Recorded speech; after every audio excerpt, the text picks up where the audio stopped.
A little over a year ago, I was in a lot of pain. After 15 years of searching, hunting for answers, I was tired, really tired, and really just, I would spend hours just trying to think. I would just have these journals where I just talk in circles over and over, trying to find why do I keep making the same decisions? Why do I keep making the same relationship decisions? Why do I keep struggling with the same thing, even though I would make these supposed breakthroughs in counseling? And I was in counseling for like 15 years.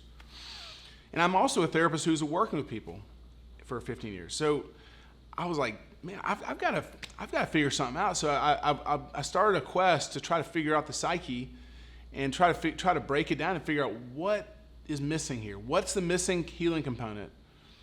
And when I started doing cold showers about a little over a year ago, I felt something inside of me.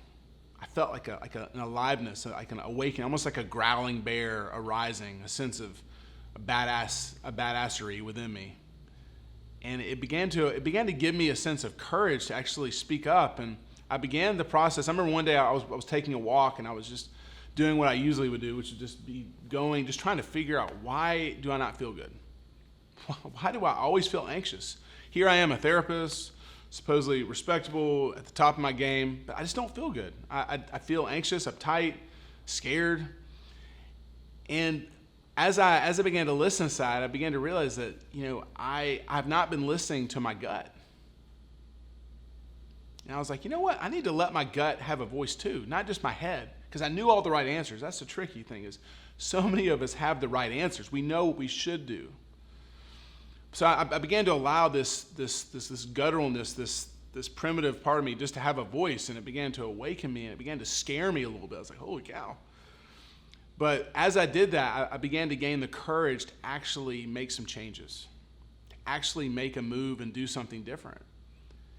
And after I discovered it, I was like, you know what? I need to really dedicate my life to finding this, because this feels really good. It was scary. It felt kind of wrong.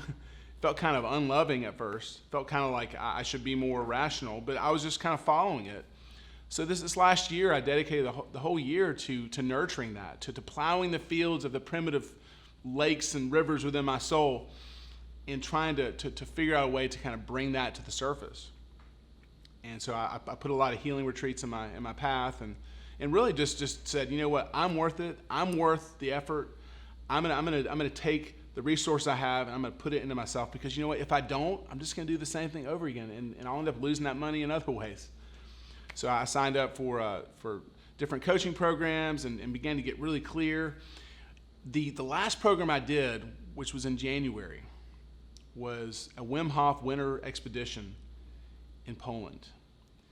And this was like, and I knew this was going to be kind of like the crowning jewel, the moment when I kind of come home, because I was legitimately afraid of it, but I was like, I've got to run towards my fear, because this training, you hike up a mountain in your shorts, you jump into cold waterfalls, and it's in Poland, never been there before, and I don't know these people from, so it's just so I did it, but what I discovered up there in the mountains changed me, and it changed me very subtly, because I began to realize that when I came back, so many of the fears, so many of the things that had held me hostage in my past were no longer there.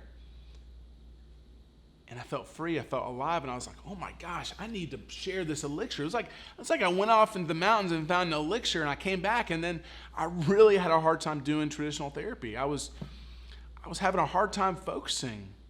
I couldn't sit in the chair. I remember in the mountains, I was like, what do you want, Bill? It's like, I want to be in a place where I can sweat, do cold water, move, do body-oriented approaches, and I'll come home and have to do sitting in a chair, and I couldn't do it. And I was unoperable. I couldn't really focus anymore. I knew something had to change. And then on top of it, I'm taking all these brave souls into the lake here early in the morning and seeing people change and say, wow, I don't really need therapy anymore, because I found this piece of me. I was like, I've got to make a move. And then early February, I signed a lease on this place. Not knowing exactly what would happen, but I knew the movement had to continue. I knew I couldn't go back. In Poland, I crossed the line, and I couldn't go back to the old way anymore. But I didn't know what was going to happen. And then you fast forward 1 month, and then COVID hits, right? COVID hits us right there. I was like, whoa. And I quit my job right before COVID hit. which was perfect because I was following my gut, following my leading. And then from there, just as this thing has evolved, it's just there's like a stream carrying it.